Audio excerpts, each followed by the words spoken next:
Bonjour à tous, avec l'aide de Dieu, nous allons étudier le Rambam, le 4e chapitre des lois de Shrenim, des lois relatives aux voisins.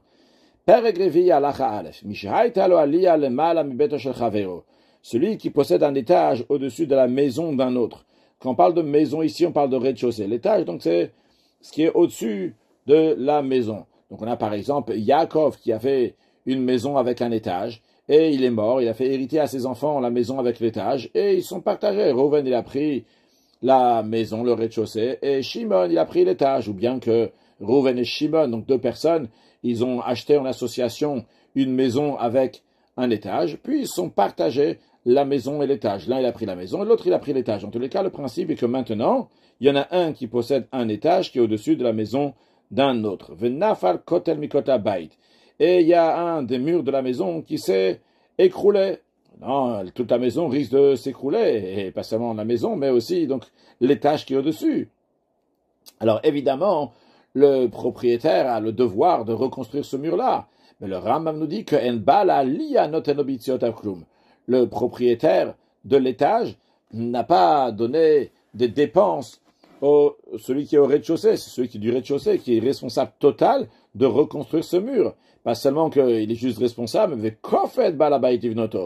le propriétaire de l'étage, pas seulement qu'il ne participe pas dans les frais, mais il va obliger le propriétaire de la maison de reconstruire ce mur, Kshéaya, comme il était avant, donc aussi fort qu'avant. Non, en revanche, si le mur de l'étage est tombé, le propriétaire de la maison ne peut pas obliger le propriétaire de l'étage de reconstruire le mur de l'étage, parce que ça ne le concerne pas, ça ne change rien du tout si le mur il est construit à l'étage ou pas. Au contraire, c'est même mieux pour le propriétaire de la maison, comme ça la maison ne va pas devoir soutenir encore des pierres, donc le mur de l'étage. Le mur il n'est pas là, donc il ne peut pas l'obliger à construire le mur de l'étage.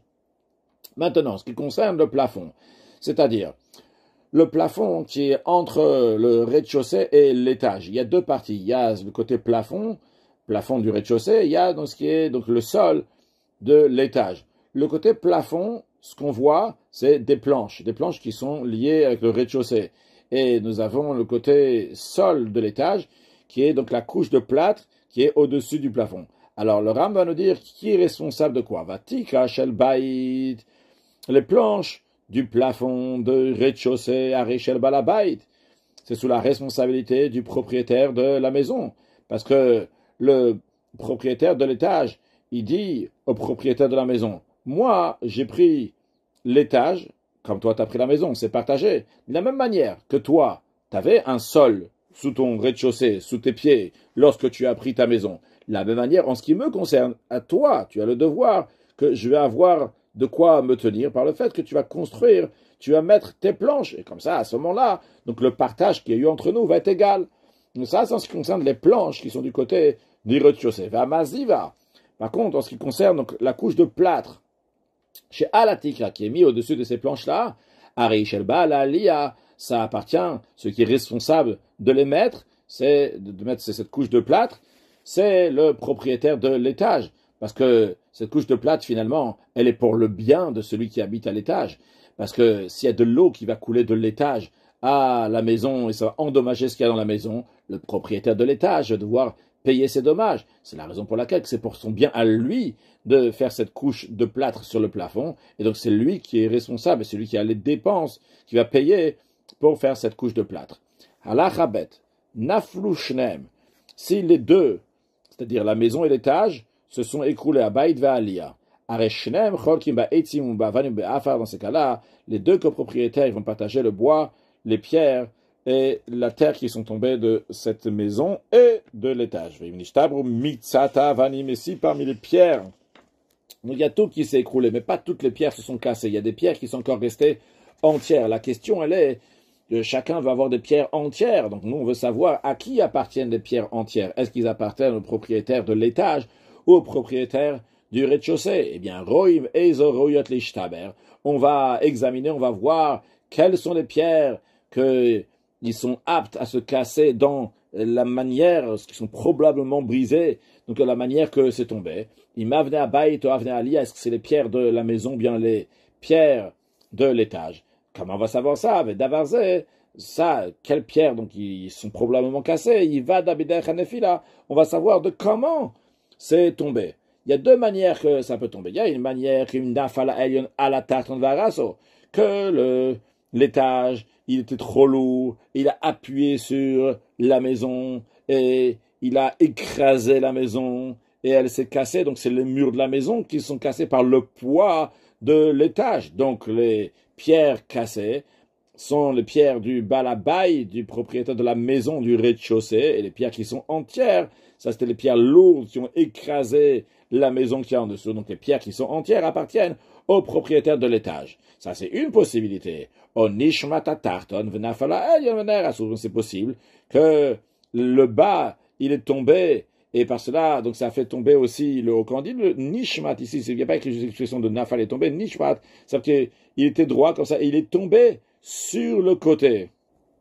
C'est-à-dire, imaginons un bâton, comme ça, qui est levé, qui est posé de manière verticale, et qui est tombé en horizontal. Donc ici, on a la maison qui est tombée sur sa droite, sur sa gauche, sur le devant, sur le derrière, mais en tous les cas, elle est tombée, elle ne s'est pas écroulée sur place, elle est tombée sur le côté. Ça, c'est Nishmata Tarton, que la maison donc, elle est partie sur le côté, et ça a fait donc la partie donc du haut aussi, elle est tombée. Maintenant, qu'est-ce qui s'est cassé? Donc c'est pas la partie qui est tombée comme ça gentiment sur son côté, c'est la partie donc qui était plus haute, qui a reçu un coup qui est plus fort, qui s'est cassé. Donc les pierres de la maison, c'est eux qui sont restés entières, ils sont restés à côté de l'endroit où ils sont tombés, ils ne sont pas allés trop loin, tandis que ceux qui étaient en hauteur, donc les pierres de l'étage, eux, ils sont tombés loin, et c'est eux qui sont cassés en morceaux.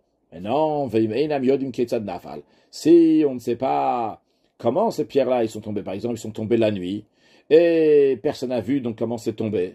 Et il y a des gens qui sont venus et qui ont mis ces pierres-là de côté, et on ne sait même pas qui a mis ces pierres de côté pour lui demander. Donc il y a toutes ces choses-là qui sont arrivées. Donc à qui ça appartient? Dans ces cas-là, ils vont partager les copropriétaires donc du haut et du bas de l'étage et du rez-de-chaussée, ils vont partager toutes les pierres, c'est-à-dire aussi bien les pierres qui sont entières et aussi bien les pierres qui sont cassées. Halacha Gimel. Ama bala liya le bala bait. Livnot abait. Si, dans le cas où la maison et l'étage sont tombés, et le propriétaire de l'étage, il dit au propriétaire de la maison du rez-de-chaussée, écoute, construis ton rez-de-chaussée, comme ça, moi je vais pouvoir construire mon étage au-dessus de ton rez-de-chaussée, qui est de chez Yivne, Aliatol Gab, qui va construire son étage sur le rez-de-chaussée, mais le propriétaire du rez-de-chaussée ne veut pas construire sa maison. Dans ces cas-là, le propriétaire de l'étage va construire le rez-de-chaussée comme le rez-de-chaussée était. Il ne va pas construire son étage au-dessus. Il va juste construire le rez-de-chaussée. Il va s'installer, habiter là-bas dans le rez-de-chaussée. Jusqu'à que le propriétaire du rez-de-chaussée va lui donner toutes les dépenses que le propriétaire de l'étage a dépensées pour construire ce rez-de-chaussée. Et une fois qu'il va lui donner toutes les dépenses, après ça, le propriétaire de l'étage, il va sortir du rez-de-chaussée, le rendre au propriétaire du rez-de-chaussée qui lui a payé les dépenses. Et s'il voudra, il pourra construire son étage au-dessus du rez-de-chaussée. Non, dans un cas, il n'y a aucun de ni le propriétaire du rez-de-chaussée, ni le propriétaire de l'étage. Ils n'ont pas les moyens pour construire à nouveau leur maison et leur étage. Donc, ils veulent partager le sol ensemble. Ils veulent là-bas, ils vont semer des choses. Eh bien, Bala Lia Notel Shlishakaka, le propriétaire de l'étage, il va prendre un tiers du sol, ou Balabait Notel Shneshlichim, et le propriétaire de la maison, lui, il va prendre 2 tiers du sol, car en effet, l'étage, il a perdu un tiers, il fait perdre un tiers de la maison. Par exemple, s'il y a une maison qui peut tenir pendant 90 ans, eh bien, s'il y a au-dessus de cette maison, au-dessus de cette rez-de-chaussée-là, il y a un étage, eh bien, le fait que l'étage, il fait un poids sur la maison, ça fait que la maison, elle va tenir seulement 60 ans. C'est la raison pour laquelle on considère que le propriétaire de l'étage, il a un tiers dans la maison, et lorsque ils vont pas reconstruire la maison et l'étage, ils vont partager le terrain ensemble, le propriétaire de l'étage va avoir automatiquement donc un tiers dans le sol, et le propriétaire de la maison 2 tiers dans le sol. Alachae, ratza balabait livnot beito. Si le propriétaire de la maison, du rez-de-chaussée, il veut construire sa maison une fois qu'elle est tombée, bonne et auto, il peut la reconstruire, mais il doit reconstruire comment? Kesheaya, comme c'était avant que c'est tombé, comme on va l'expliquer dans la suite. Les shanot baktalim, s'il veut changer les murs, alors ça dépend. Im chizekot anveir baberorban, s'il veut renforcer les murs, et il va rajouter dans la largeur des murs, yater machayou, plus que c'était avant, shomimlo, on l'écoute, c'est-à-dire, il a le droit. Par contre, s'il a voulu diminuer l'épaisseur des murs, au livrot mechoskan, ou bien les rendre moins robustes, moins forts de ce qui était avant, qui donne par exemple, shayou avanim, qu'avant les murs ils étaient en pierre, ou bikesh larzir nevelim, maintenant, il veut les remettre, mais comment il veut les remettre? Non pas en pierre, mais en briques, avec la yacht, c'est base de quelque chose qui est similaire à ça. Donc, dans tous les cas que c'est maintenant moins fort, ou bien ça diminue l'épaisseur, en shamimlo, on ne l'écoute pas, il n'a pas le droit, parce que le propriétaire de l'étage, il va lui dire, hey, si tu fais tes murs moins forts, maintenant, la maison à nouveau va tomber, et moi qui est au-dessus, à l'étage, mon étage aussi va tomber, je veux pas. Si tu fais plus fort, ça m'intéresse, je suis ok, mais c'est pas si tu fais moins fort. Maintenant, en bas, les chanot étatiques, s'il vient changer donc les planches qui font le plafond, alors s'il veut les changer, alors on va voir. S'il veut à la place des korot gvidin vachazak, il me met des poutres qui sont lourdes et robustes, shominlo, on l'écoute parce que c'est utile pour l'étage. Grâce à ça, eh bien, il va pouvoir mieux marcher là-bas, plus fortement. Par contre, s'il veut mettre des poutres qui sont moins fortes que ce qu'il y avait avant, plus légères ou plus faibles, on l'écoute pas, parce que il doit faire attention quand il marche, il ne veut pas sauter, il ne veut pas danser, il ne veut pas faire un grand fabring là-bas. S'il a rajouté des fenêtres, celui qui est au rez-de-chaussée, ou bien qu'il veut rajouter dans la hauteur de son rez-de-chaussée, on l'écoute pas. Pourquoi? Parce que le fait qu'il y a plus de fenêtres, ça veut dire qu'il y a moins de murs, donc la fenêtre, ça tient pas aussi bien l'étage que des murs. Même s'il va rajouter dans la hauteur, eh bien, ça fait que celui qui va monter à l'étage, il va devoir se fatiguer plus pour monter plus de marches. Par contre, s'il diminue des fenêtres, il met moins de fenêtres et plus de murs, ou bien s'il diminue dans la hauteur de la maison, dans ce cas-là, on l'écoute, il a le droit de faire. Donc ça, c'est en ce qui concerne le propriétaire de la maison. De même, le propriétaire de l'étage. Bonéot a construit l'étage. Imrat, ça s'il veut. Comment il va construire? Comme c'était avant. Mais il n'a pas le droit de changer certaines choses qui vont affaiblir la maison qui est en dessous de lui. Comme on va voir tout de suite. S'il veut changer les murs. Alors ça dépend. S'il veut les élargir et les rendre plus robustes. On ne l'écoute pas. Pourquoi? Parce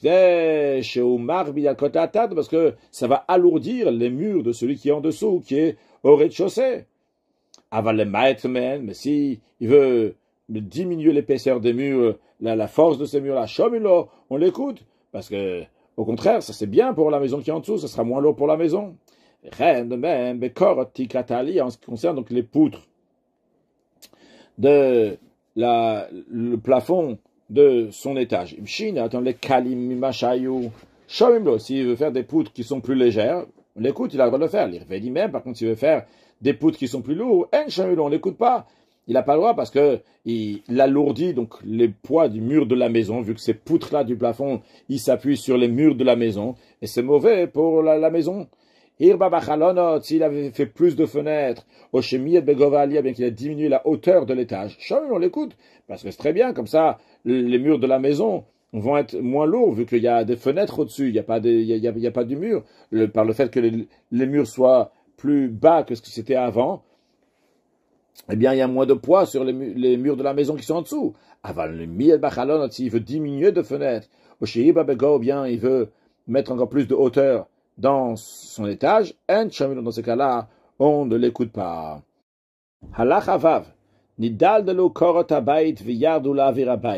Toujours dans un cas où il y avait deux personnes qui ont partagé ensemble, donc le rez-de-chaussée et l'étage, et il y a les poutres du plafond de la maison qui s'affaissent, qui descendent dans l'espace de la maison. Donc il a moins d'espace dans sa maison. Maintenant, le propriétaire du rez-de-chaussée, il veut enlever ces poutres-là, les renouveler, mettre des nouvelles à la place pour qu'ils puissent rentrer normalement chez lui à la maison. Ah ben, celui qui est à l'étage, il dit, quand tu vas faire ça, moi je vais devoir partir de l'étage, je suis pas intéressé. Alors, la règle suivante va s'appliquer.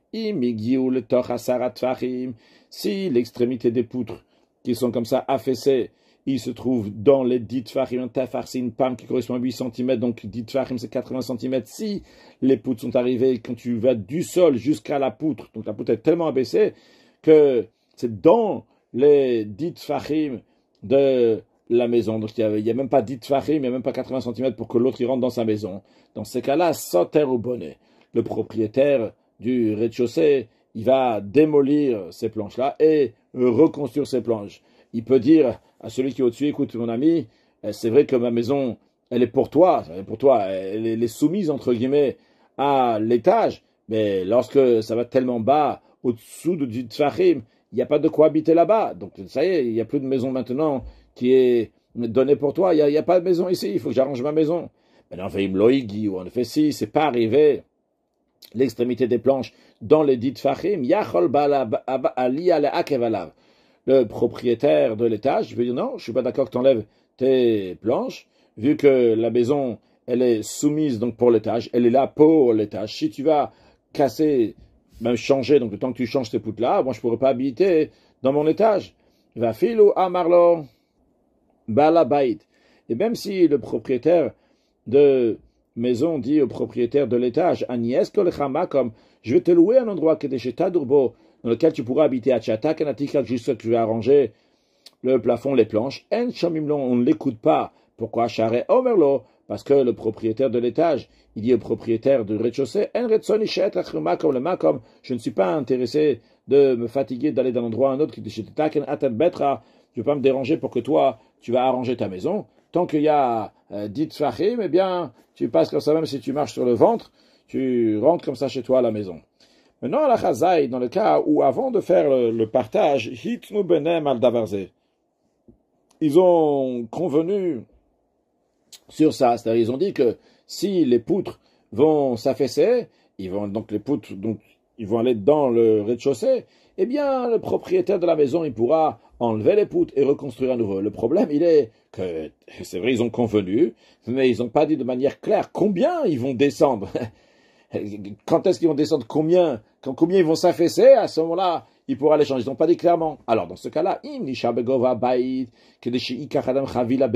aussi, il reste dans la hauteur de la maison.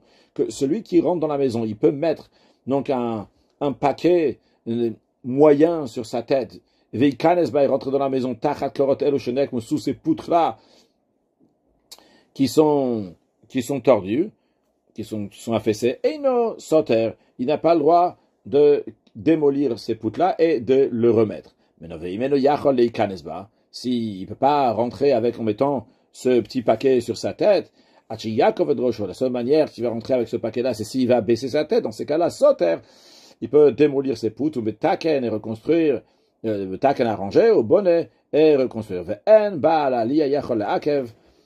Et le propriétaire de l'étage, il ne peut pas empêcher cela, parce que ils ont fait cette condition-là dès le début lorsqu'ils ont fait le partage.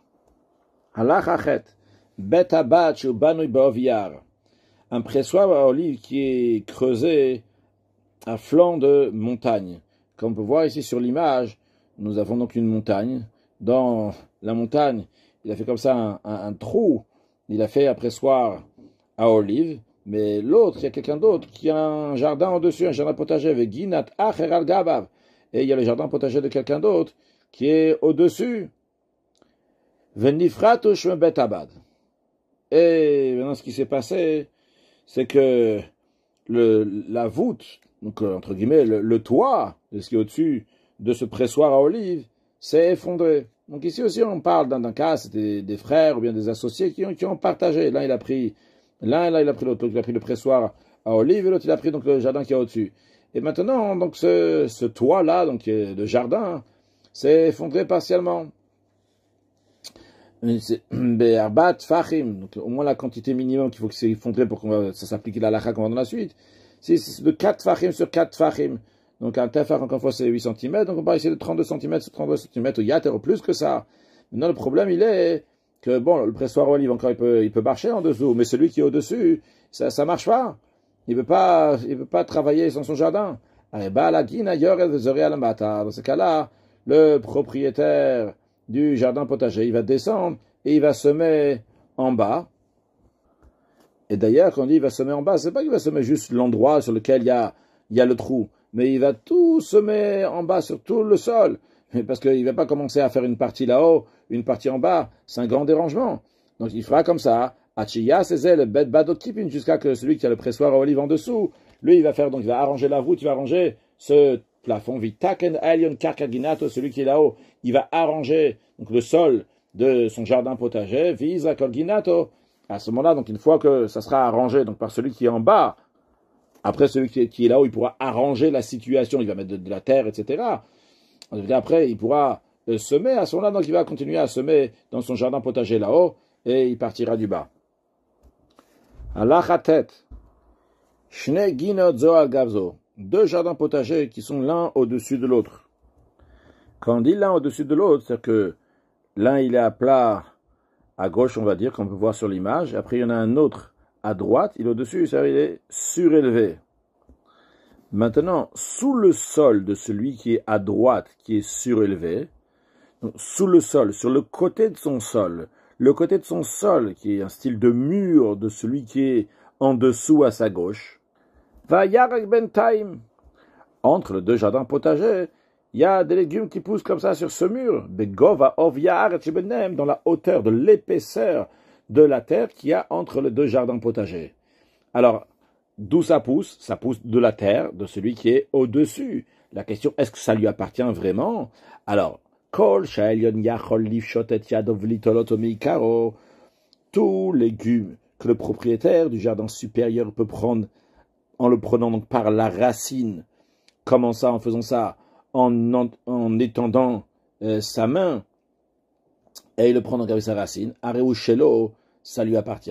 Bilvad, à condition que quand il étend sa main, shelo yen osatzmo, qu'il ne va pas se forcer, se mettre en danger, pour aller réussir à attraper la racine. S'il peut prendre comme ça de manière naturelle, ça, à ce moment-là, ça lui appartient. Vhar, et les autres légumes que celui qui est au-dessus, il ne peut pas prendre en tendant sa main normalement. Sheltaton, ces légumes-là vont appartenir à celui du jardin potager, donc qui est inférieur, qui est en dessous. Bien qu'en vérité, ça pousse de la terre de celui qui est supérieur, mais c'est pas respectueux pour lui d'aller demander la permission de rentrer dans son champ et de prendre là-bas.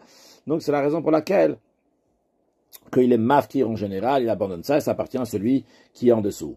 Haya magia le nofo ve'eino magia le ikaro. Si celui qui est au-dessus du jardin supérieur, il arrive en tendant sa main de prendre donc la branche mais du légume, mais non pas la racine du légume loïtola elion. Le khatrila, il ne doit pas prendre celui qui est en haut. Veimnatal, s'il a comme un prix, el motsim miyado, on ne va pas lui enlever, vu que maintenant il est Mourzak, qu'il a ce yerek là. Donc, en général, on dit, en effet, qu'il a fait Hefker, qu'il a abandonné. Et vu qu'on est dans le doute, on ne veut pas dire que ça va appartenir à celui qui est en haut et pas celui qui est en bas, qui est Mourzak, que lui il peut le prendre assez facilement. Mais s'il a pris concrètement, vu que concrètement il a dans la main, alors c'est lui qui est Mourzak, celui qui est là-haut, qui est Mourzak maintenant, on ne va pas lui reprendre. Avala ilan omed alamet, c'est vraiment ce qui concerne un arbre qui se trouve à la limite entre deux champs. Bien que les branches, le feuillage, ils penchent dans l'un des deux champs. Les deux voisins, ils vont partager de manière égale les fruits de cet arbre. Donc c'est un autre mot qu'on va regarder en fonction des racines et non pas en fonction du feuillage. Halachayud. Shatafnar et Eitzav, s'il y a un fleuve a emporté les oliviers de quelqu'un, et ils sont partis, Shtalam betors de Chavero, et ils ont replanté dans le champ d'un autre, c'est-à-dire qu'ils replantaient, c'est-à-dire qu'ils ont repris racine dans le champ de quelqu'un d'autre. Ve'amarala, et l'autre, donc le propriétaire initial, il disait, Tayaninotre, je viens prendre ici mes oliviers, En Shomimlo, on ne l'écoute pas, il ne peut pas reprendre ses oliviers, Mishum Yishuva Aret, parce que ce qui intéresse les sages, c'est l'établissement de la terre de Eretz Israël. Donc pour que Eretz Israël va être boisé, on estime que de toute façon le premier, il va replanter ces arbres-là dans le champ. On s'inquiète pas pour lui. On dit, il va en faire encore plus, comme ça il y aura encore plus de bois. Et ces oliviers ils sont partis ailleurs. Et en plus, lui, il va refaire des oliviers chez lui. Et la yam de Bimkom, c'est pour ça que les sages ils ont dit.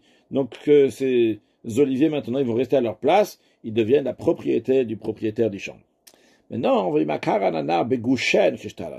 si lorsque la rivière a déplacé ses oliviers, elle les a pris aussi avec la motte de terre, c'est-à-dire cette motte de terre dans laquelle il y a les racines de l'olivier et qui font pousser l'olivier. Donc la rivière, le fleuve, il a pris ces oliviers avec la motte de terre et les a amenés dans le voisin d'autrui.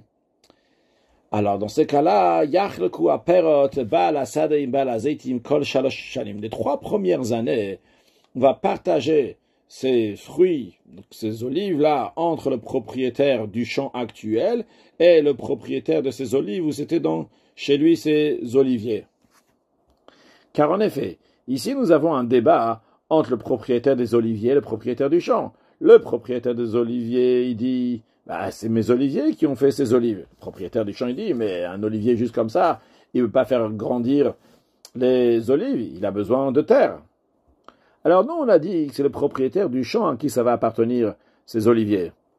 Mais ici, il y a aussi la terre des oliviers qui appartient au propriétaire des oliviers. Alors le propriétaire des oliviers, il dit au propriétaire du champ, ok, c'est vrai, tu me dis, toi, tu aurais pu planter toi-même ces oliviers. Mais concrètement, si tu l'avais fait toi-même, tu aurais dû attendre 3 ans jusqu'à ce que tu aies la possibilité de manger de ces olives, vu qu'on n'a pas le droit de profiter des produits fruitiers d'un arbre les 3 premières années après les avoir plantés. Donc, quoi qu'il arrive, les 3 premières années, tu n'aurais pas pu profiter. C'est la raison pour laquelle on dit que les 3 premières années, ils vont se partager ces olives. Mais mais après les 3 ans, à Kol et Balasade, tout va appartenir au propriétaire du champ, parce que même sans ces branches, sans ces oliviers qui seraient arrivés chez lui, il aurait pu profiter des olives s'il les avait plantées chez lui au bout de 3 ans. Maintenant, s'ils n'ont pas été déracinés avec les mottes de terre, dans ces cas-là, Hakol, le Baal Kamiyad, tout appartient au propriétaire du terrain, du champ tout de suite. C'est-à-dire que même le bois, s'il est devenu plus épais maintenant, il vaut plus cher, eh bien, ça appartient au propriétaire du sol. En effet, les fruits, il pourra en profiter uniquement au bout de 3 ans. Allah Chayudalef, Kayot Sebo, dans le même esprit, Amocher Zeitav Le'etim, un, il vend à l'autre ses oliviers pour le bois, donc non pas pour les olives qui vont venir, mais pour le bois. Pasak imo lakot miyad. S'ils ont convenu ensemble qu'il va couper le bois immédiatement, kol haperot sheyasu, tous les fruits qui vont venir, parce que l'acheteur n'a pas tout de suite coupé le bois, aren le bala kaka, ils vont appartenir au propriétaire de la terre. Maintenant, si au moment de l'achat, l'acheteur il a convenu avec le vendeur qui coupera ce bois-là au moment où il voudra, tous les fruits qui vont produire, ça va appartenir les balaetim au propriétaire donc, du bois, au propriétaire de l'acheteur de ces oliviers. Maintenant, machastam, s'il a vendu sans stipuler quoi que ce soit, sans préciser quoi que ce soit. Alors là, on va regarder. Si ces olives-là, ils sont tellement inférieurs qu'ils ont fait seulement un révi d'huile par CA, ce qui correspond environ à un 96e, un peu plus que 1%. Donc c'est d'une très mauvaise qualité quand même. Un CA d'olive, il ne va même pas donner un révi d'huile. Quand on dit un révi, est-ce que tu ne vas pas donner un révi? C'est-à-dire tu vas faire les calculs aussi. Tu vas inclure toutes les dépenses qu'il faut pour arriver jusqu'à avoir un révit, que vraiment tu vas profiter de ces 86 millilitres d'huile. Si ça ne fait pas ça, si tu n'as pas gagné la somme d'argent de 86 millilitres d'huile après tout ce travaux de tous ces olives-là, Areel ou Shalbal Azeit, dans ce cas-là, ces fruits-là, ils appartiennent à celui qui a acheté les oliviers, parce que c'est tellement rien du tout que le vendeur, il n'en a rien à faire. Maintenant, sur Revit, le CA, s'ils font à partir donc d'un Revit pour un CA, donc ils font un petit quelque chose quand même, après que tu enlèves donc toutes les dépenses, ça fait cette somme-là, Arelo Yachlok, dans ce cas-là, ils vont se le partager. Conclure avec un mot de Chassidut, nous avons les racines et nous avons l'arbre. Les racines, c'est la Emouna. La Emouna, Kadosh Baruch Hu, ça c'est la chose qui est la plus forte et qui est durable à l'éternité. C'est ça qu'il faut donner à nos enfants, et c'est ça l'éducation qu'on doit avoir sur nous-mêmes, rajouter dans la yirat shamayim, la crainte de Dieu, qu'à ce moment-là, même s'il y a des grands vents, l'arbre il va rester. Par contre, s'il y a un arbre, mais cet arbre-là, il n'a pas les racines comme il faut, eh bien à ce moment-là, il se déracine, il ne reste plus rien, chas de shalom, mashiach na, une excellente journée.